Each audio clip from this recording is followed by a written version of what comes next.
Welcome to the Real News Network. I'm Sharmini Pierce coming to you from Baltimore. This is an edition of the Phyllis Bennis Report. President Obama on Wednesday laid out a 4-point plan to deal with the Islamic State. Here is some of what he had to say. First, we will conduct a systematic campaign of airstrikes against these terrorists. Second, we will increase our support to forces fighting these terrorists on the ground.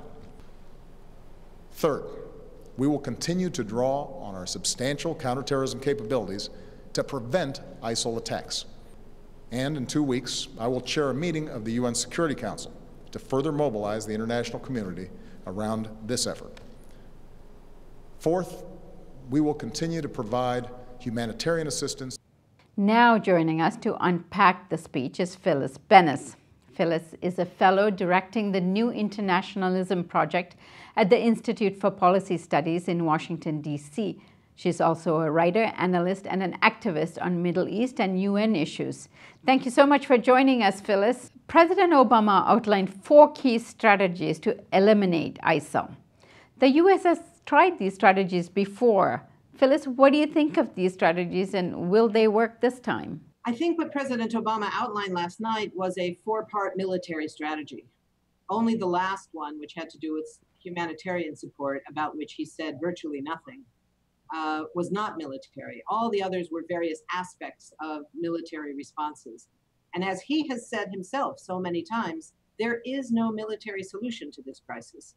So acting as if we could have a military victory is guaranteeing failure.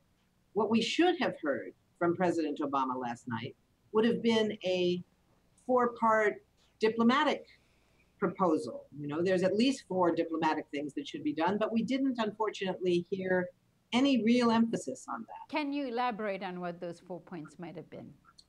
Well, we could start with looking seriously as what is it going to take to change the dynamic of sectarianism in Iraq that creates support for ISIS. The reason ISIS is so powerful is because they have support on the ground, particularly from Iraqi Sunnis, particularly Sunni tribal leaders and their militias, Sunni generals from the former regime that are providing the kind of the kind of military strategy and training for ISIS. So we need to talk seriously about that and figure out what's it going to take to pressure the new government to reverse that. It's not going to happen on its own. And the U.S. doesn't have that much power. So this is a moment when the U.S. needs to engage with Iran, the other influential player in Baghdad. The U.S. and Iran right now are on the same side. Both want a newly inclusive government in Baghdad. So this is a moment for real negotiations, real diplomacy between the U.S. and Iran. That could be number 1. Number 2. And can I just interrupt you for a second? Sure. There are murmurs that these discussions are going on in secret with the Iranians. Do you know any more on that? I don't have any information. I think there probably are some very small, tactical, low-level negotiations underway that probably have something to do with not getting in each other's way in Iraq, something like that. But I'm talking about something bigger than that. The nuclear talks are going very well. Perhaps this should be a moment to try to expand those talks, to really look at the idea of a grand bargain with Iran that would take up the question of the regional crises and Iran's role, legitimizing Iran's role as a regional power. That's perhaps not in the immediate agenda, but that's the kind of diplomacy we should be thinking about. Then there's also the question of the coalition. President Obama talked a lot last night about creating a coalition. He even used George Bush's term, the coalition of the willing. What they're talking about is a coalition of the killing, once again, just like George Bush did. The coalition that Obama could refer to was a coalition of Europe, the US, Canada, and Australia, the white colonials, if you will, along with Turkey. Those are the only countries who are even talking about embracing a military solution in Iraq, and what role the others will play is very, very questionable.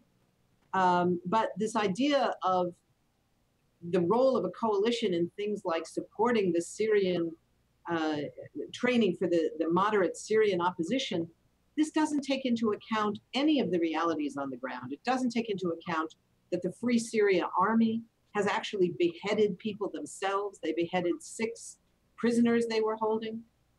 It doesn't take into account that even under the best of conditions, if you had people who really believed themselves to be supporters of the rule of law, pro-democracy in all those ways, they wouldn't, even after a few months of training, they would not have the ability to withstand an effort by ISIS, for instance, to raid their camps and steal their weapons. So sending more weapons is only going to guarantee more weapons in the hands of ISIS. Third, we need to resume the failed diplomacy of a few months back to end the Syrian war. The 6 wars that are now being waged in Syria in the context of this broad civil war. The US is president this month of the UN Security Council. Maybe this is a moment to urge the UN to restart those global negotiations. And just by the way, this could be a moment for the US to resume negotiations with Russia, taking off on the successful negotiations between the US and Russia that led to the destruction of the Syrian chemical weapons arsenal. That could also help the tension that is now underway between the US and Russia on Ukraine. But most importantly, it might be the beginning of real negotiations to end the war in Syria. And fourth, the question of an arms embargo. You can have whatever negotiations you want at any of these levels, but as long as all sides are continuing to flood the war zones with more weapons, there's not going to be any hope of a political settlement. There needs to be serious pressure brought to bear on Saudi Arabia, on Qatar, on Turkey, on all the US allies to stop sending weapons to the Syrian opposition, much of it going directly to ISIS. The US, if it has any hope of being able to persuade Russia and Iran to stop arming the Syrian regime, they've got to show some kind of a quid pro quo by pressuring their own allies to stop arming the opposition. So all of these 4 areas of diplomacy would have been a much better replacement for the 4 kinds of military that we heard from President Obama. Right. Let me go back to the point you were making about President Obama chairing the Security Council in the upcoming month that he referred to in his speech. Now, the UN is a body mandated to keep peace, and Security Council being the strongest organ of that mechanism. What are some of the concrete things he can do with the mandate of the UN in mind? Well, if the US were prepared to engage seriously on the level of negotiations and diplomacy and to abandon the level of militarization, there would be enormous options. The US is the biggest single bloc to the Security Council playing the role that you just spoke of, Sharmini, the role of defending peace and preventing the scourge of war, as the UN Charter says. That's not likely to happen. But one could imagine a scenario in which the US would go to the Security Council and say, look, this is getting very, very dangerous. And we all have some interest in stability, even if we have different sides that we support as our own favorites. We are the champions of different players, if you will, on the ground. But if we could resolve this in the context of the Security Council, it would not only help bring about the possibility of an end to the war in Iraq and a negotiated solution to the crisis around ISIS, but it would also lead to the reinvigoration, if you will, of the Security Council itself, which has been widely discredited around the world because it's viewed as being so much undermined by the US threatened veto. There have been moments when Russia has threatened a veto, but by far the majority of the vetoes in the last 20 years have been either cast or threatened, most often threatened, because when it's threatened, everybody else pulls back, by the United States. So if President Obama went to the Security Council and said, this is a moment we are going to rethink our relationship with the Council. We are no longer going to see it as an extension of our own foreign policy. And instead, we are going to try to transform it into a real center of diplomatic power. That kind of coalition is exactly what's needed. What we heard from President Obama, unfortunately, was the idea we're going to go to the Security Council to create a new coalition of the killing once again. That's not what the United Nations was designed to do. Hopefully that will not happen at the United Nations. But it could just be a moment if we could just imagine a different approach. And further, add fuel to the fire, having received the Nobel Peace Prize, there's even greater onus on President Obama to actually uphold the mandate of the UN. One would have hoped so. Sorry, go ahead. One would have hoped so. One would hope so. And so do you think, given that there's no hope of him actually doing that, Phyllis, his strategy on the ground in terms of eliminating ISIL and supporting what he calls the moderate opposition in places like Syria has any hope? No, unfortunately, I don't. The argument the administration makes is they will be carefully vetted. And the problem is that's completely irrelevant. You can vet all you want, and you can have an opposition militia, the Free Syrian Army, or call it whatever you want, made up of democratic, law-abiding, internationally focused, non-terrorist, whatever. You can vet them in any direction you want. But you can't create in the face of a couple of months with whatever training, you can't create out of, what did President Obama call them? School teachers and bankers, I think he said, or school teachers and shopkeepers, something like that. These are ordinary Syrians. These are not Syrian soldiers. You know, the idea that you're going to be able to turn them into a powerful enough fighting force that they could protect their weapons when the US gives them weapons and they take them back into Syria. And when ISIS decides, you know what, we like those weapons, we're taking them. It doesn't matter if they're vetted or not. It's not about political will at that point. It's about military power. And there's no question that ISIS will outpower those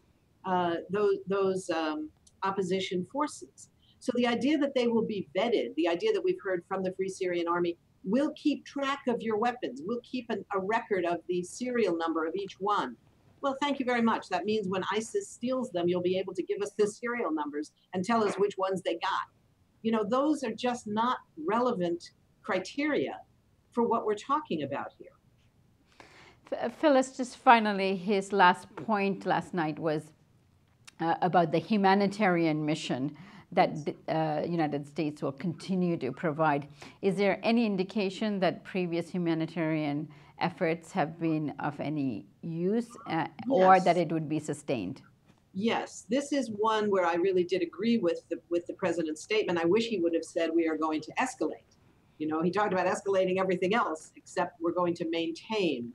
I would have hoped that although the U.S. has pledged significant, large amounts of money to protect refugees and to provide for the needs of refugees and internally displaced people, both within and around Syria and Iraq, they need to do more. They need to give more money to the UN agencies who are absolutely overwhelmed by the flood of refugees in all the neighboring countries, in Lebanon, in Turkey, throughout the region, as well as inside Syria in particular, where there are millions of people now who have been displaced from their homes, but who have nowhere to go.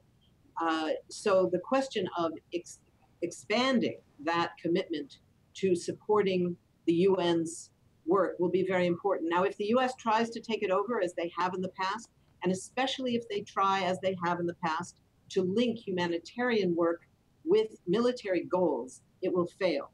We can look back to the example in Afghanistan in the first months after the US attacked Afghanistan in the fall of 2001, when they were dropping food packages on the mountains where it was getting cold. Many Afghans had fled from the bombing, fled into the mountains looking for security and safety, and they had nothing to eat.